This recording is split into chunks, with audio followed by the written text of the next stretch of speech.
Is the GSX-8T or 8TT a worthy successor to the SV650? Or does Suzuki deserve criticism for not being retro enough? Being a sucker for nostalgia and having ridden that engine in all of its avatars as well as all of the competitors, I cannot wait for it to hit the dealerships here in the US, because my XSR900 is hitting Facebook Marketplace once I can solve for the one thing Suzuki couldn't quite nail. I'll tell you what it is, but first let me show you how it compares with the competitors and why I think it's going to be one of the best in the segment. But I want to call out a personal bias first. The Suzuki SV650's riding character is my absolute favorite amongst all the motorcycles I've ever ridden. And I've been riding for 2 decades now. I've ridden over 100 motorcycles for these comparison videos, and yet every time I twist that throttle, that 650cc 90-degree V-twin does something to me that no other motorcycle had managed to do until the 8S showed up. But I never bought the bike, and I'll tell you why in a minute. But when I rode the GSX-8S, which is the same engine as the 8T and TT, I thought to myself, this is actually pretty close to the SV, and I loved riding it. But then I remembered thinking to myself that instead of making a brand new 270-degree parallel twin to mimic the V90 character, they should have just made the SV look beautiful, and I would have jumped on it. Call me shallow, but it is the aesthetics that prevented me from getting either bike. So I went on to test ride the XSR900 instead, and as much as the 270-degree twin is comparable with the 8S and clearly looked prettier than the SV, that engine has a rough, rowdy vibe to it. The geometry and the stunting teenagers may also have influenced my opinion of it. That's probably why I never recorded the test rides, even though I tested it twice to decide if I was gonna purchase it. Well, I didn't. The CB650R was the next on the list, and even though it looked a little too modern, I gave it a shot for my love of Honda smoothness and reliability. And no doubt,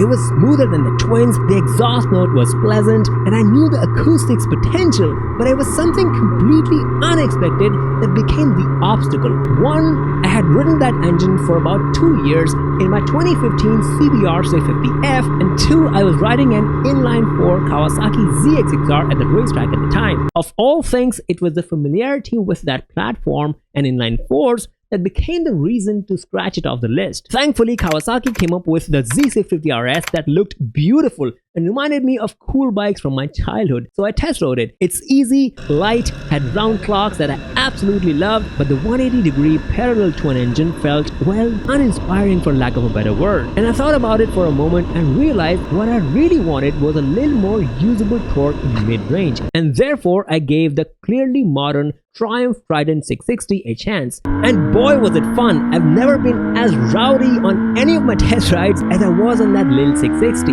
In fact, the torque and power specs are actually pretty close to the GSX-8S. And since I had breached my familiar territory of Japanese bikes, I ventured to look at the Ducati Scrambler Icon as well. It made a little less power, but looked really cool. In fact, the engine output is similar to the SV650, but overall equipment stack is much higher, and therefore, so is the price tag.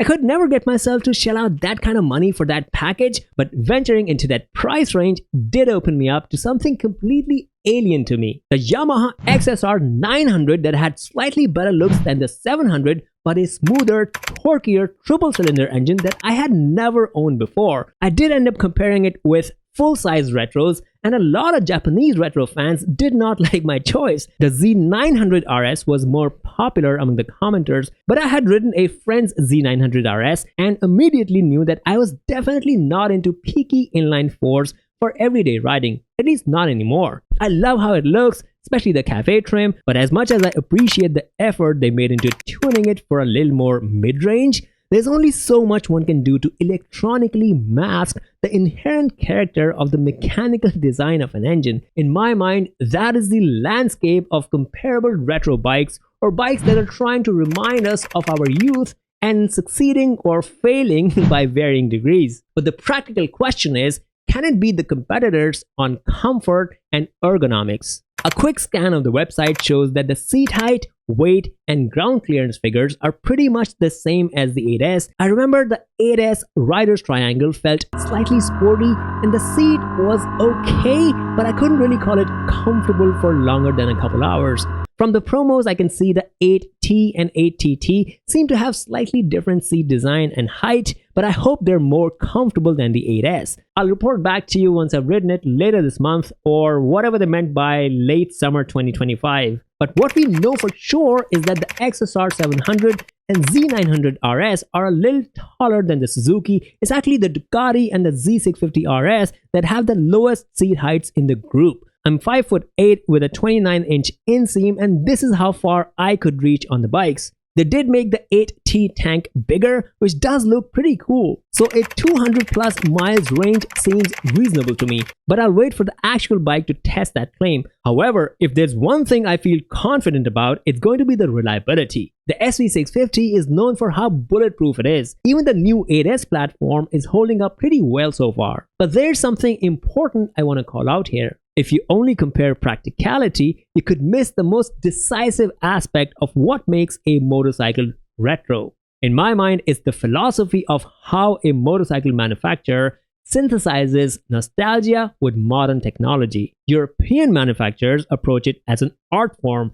They try to recreate the romance, character, and maybe even the quirks that arguably establish a soul connection with the rider. And sure, there's a part of me that understands that it's the clever marketing campaigns that might be influencing my vocabulary, but objectively, I cannot deny the beauty and character that clearly stand out. I would recommend watching a video I made about Royal Enfields that I test rode really reluctantly, but despite the quirks, there's something special about them that honestly my Yamaha could never match. And that's probably because Japanese manufacturers approach retro as modern reliability wrapped up in nostalgia, or at least their version of it. They start with a dependable, practical, value for money package and then introduce design elements to honor the legends from their past. But European manufacturers have much deeper history to draw from. They can reach back decades further than Hondas and Suzukis for truly vintage designs. But this time, Suzuki has done something that has taken me by surprise, or shall I say, a shocker. It's the premium price they decided to charge for the design elements. And sure, I prefer a tribute to the legendary GS1000S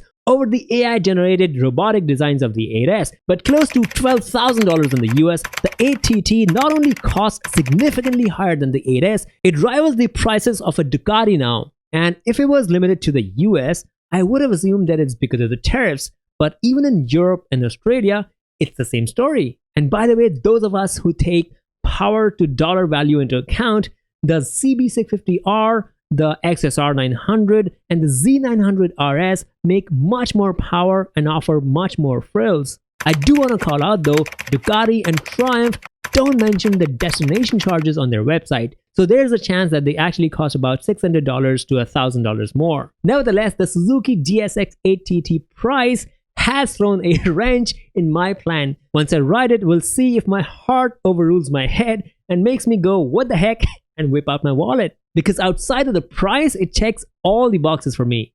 SV soul with modern muscle, looks that remind me of bikes I thought were cool as a kid, versatile enough to be a fun weekend bike, but it's also a practical daily rider. Heck, TST Industries has a whole catalog of performance parts for the 8S. I cannot wait to see how they would transform the 8TT into a gorgeous track weapon. Either way, when it's available here in Florida, you can count on a full review and a detailed comparison with rest of the bikes. Subscribe to watch that. Until then, you can watch this video to see how the 8S compares with its modern competitors, or this one where I compared full-size retros which are now going to be rivaled by the 8TT, at least on the price. Soon I'll show you if the shiny new machine fills the SV's legendary boots. This is Faraz, chasing bikes that take us back to the golden days, one video at a time.